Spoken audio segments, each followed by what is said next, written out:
Okay, so I stopped on the last video right at the beginning of this kinematics equations because I thought, oh, it's probably been about 10 minutes. And then I looked and the video was 16 minutes. So I am a talker. Sorry about that. All right, so we need to cover these kinematics equations. They're very important. I hate doing this on a video, but like I said, we kind of just have to at this point. So here we go. And I'm kind of going to go off script on some of these, like this denominator is easy stuff. I'm just going to cancel some of that stuff out and just sort of write as if it was a blank slide. So one of these days I will try to fix that. Oh my goodness. So the first 3 kinematics equations are pretty easy, and I'm just going to kind of give them to you. And you've really already gotten them. So at the beginning of the chapter, we had something like this. We had this essentially given to us. And what did that mean? That was like final minus initial over time. That was average velocity. Remember, there was a difference between average velocity and speed. So here we're talking about velocity. Well, this is not how the kinematics equation is written. It is written slightly different than this. So this is how the kinematics equation is going to be given to you.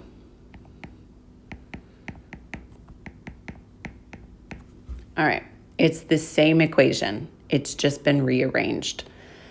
So if I took this equation right here and I multiplied both sides by t, like this, and then I added over that x naught, then it would be x equals, x naught plus average velocity times time. So this is kinematics equation number 1.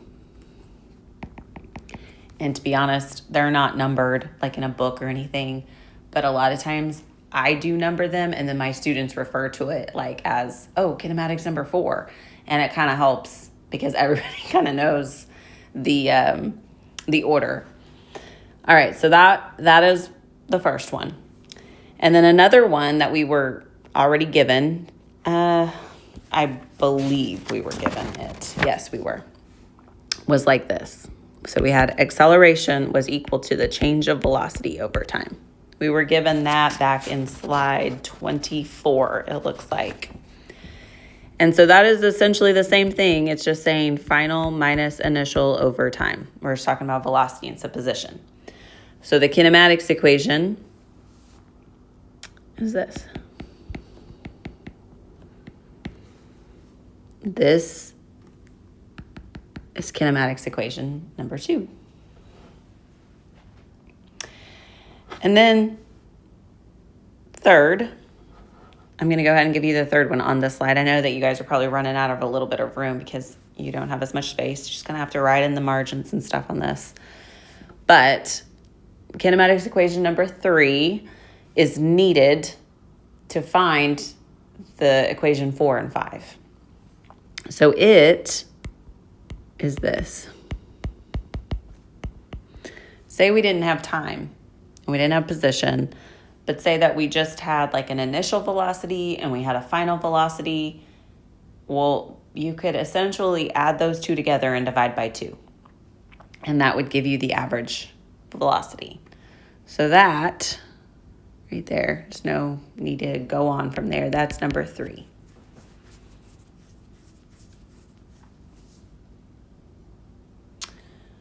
All right. Hopefully that makes some sense. Now I've got to try to figure out what my notes are saying because it's going all crazy. So I'm just going to kind of mark those out, and we are going to probably use this whole slide for number 4.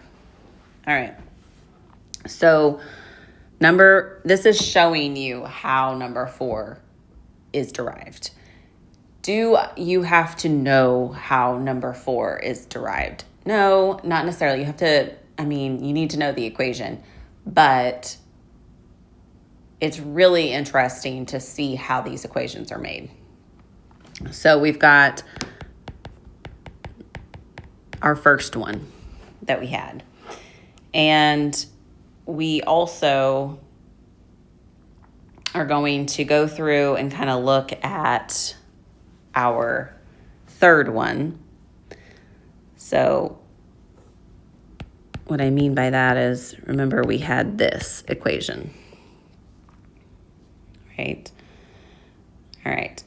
So, and we also had our second equation.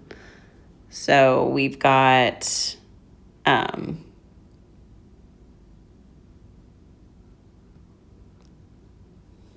second equation was like this. Okay. All right.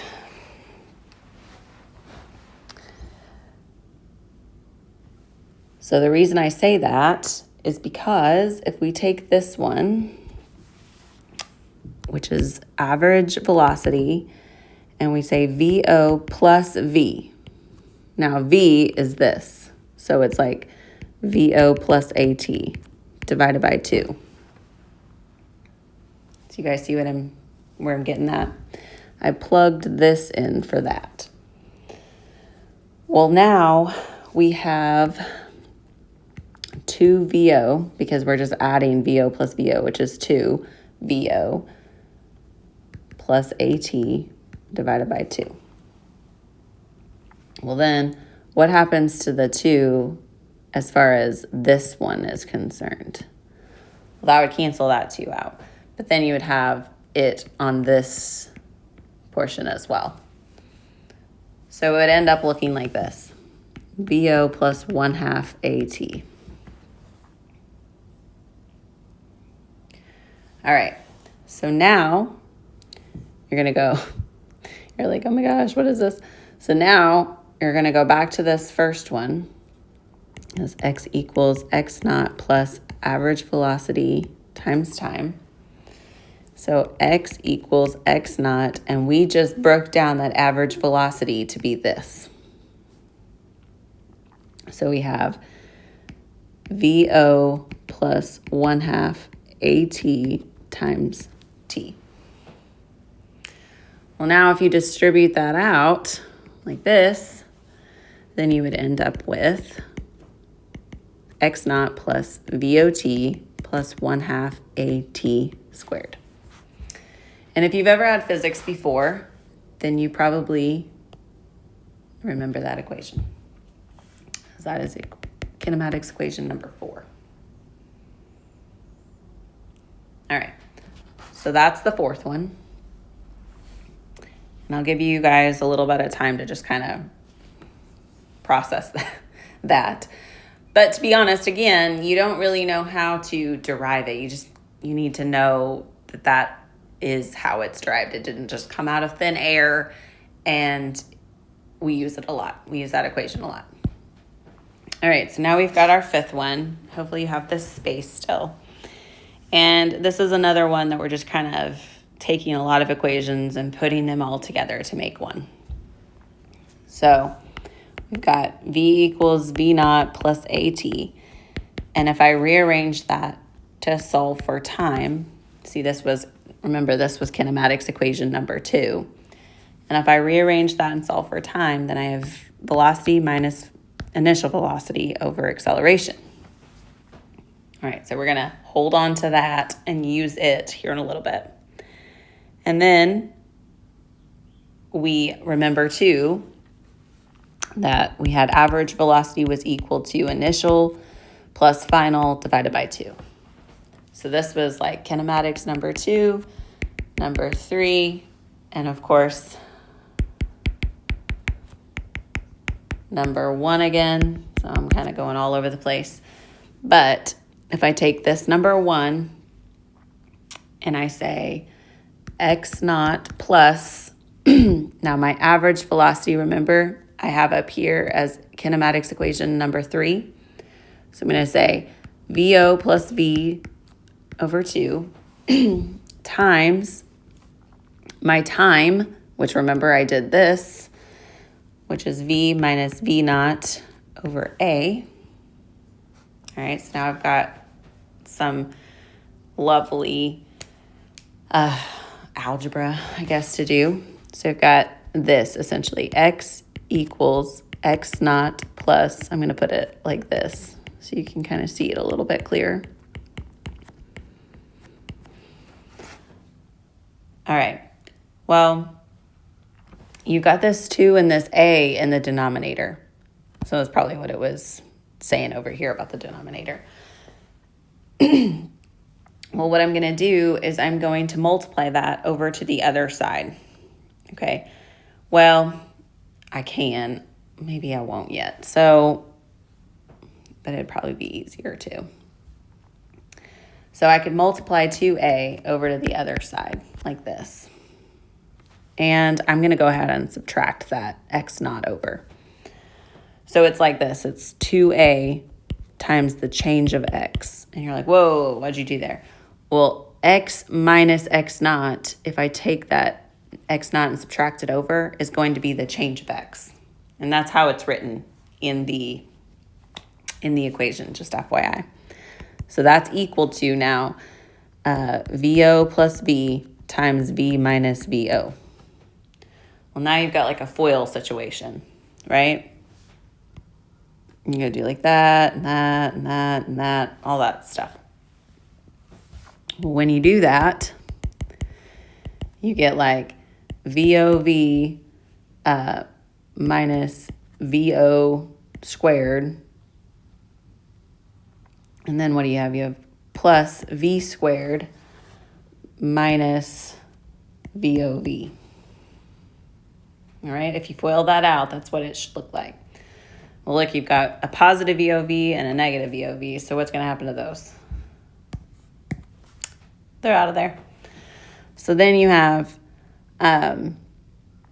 2A times change of X equals negative VO squared plus V squared. We're so close.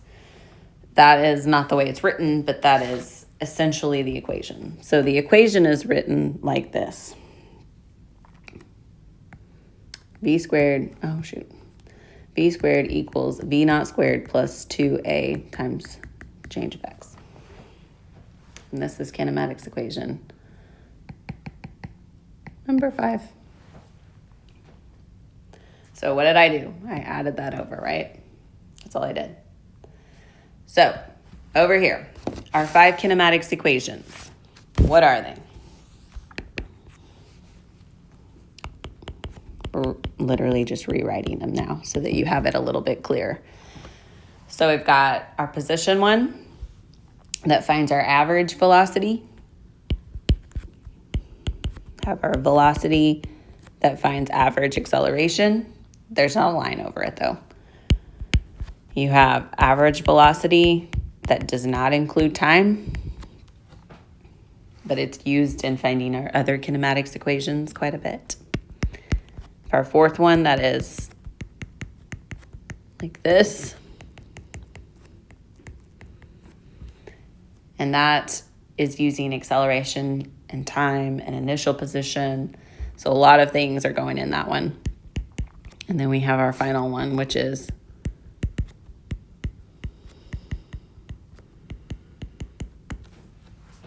or just to be clear with this change of position, I mean, it's the same.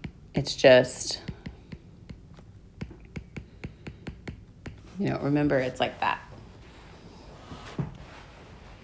But when it's given to you, it'll be given like that.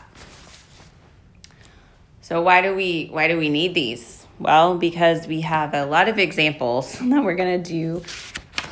And if I recall, your book has some weird ones, but that's okay.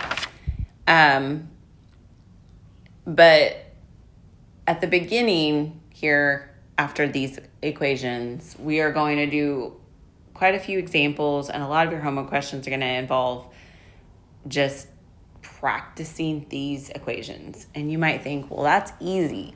And it is at first. I mean, some of them are pretty easy, but sometimes it requires like 3 of these equations be used. before you can get to your answer. Multi-step. Just kind of like that one example that we did a few slides back where we had to do the derivative and the quadratic. Well, that took us like 3 steps or something. I don't know, 4 maybe. So there's a lot of times where you have to do multiple steps, multiple equations. But if you can get comfortable with these 5 kinematics equations, then you will be a lot better off. So now that we've done these 5 kinematics equations, I'm going to let you try to work on some homework that may involve some of these, and we're going to continue on with our lecture. I can't decide what I'm doing yet tomorrow. It's either going to be, I can't decide if I'm going to do a lab yet. And I know you might say, well, we've already gotten a lab for this week on that worksheet that I gave you. Well, that might just be additional, to be honest. So I am in my head trying to figure out what would be the best and most helpful thing for us to do, because I feel like vectors need to be addressed a little bit better. I just do. So that will be to be determined, but we will meet tomorrow at 9 regardless. And I'll send out an email to kind of explain, but hopefully you guys can look at these kinematics equations and you can kind of go to the homework and see if you can find a problem that sort of uses one.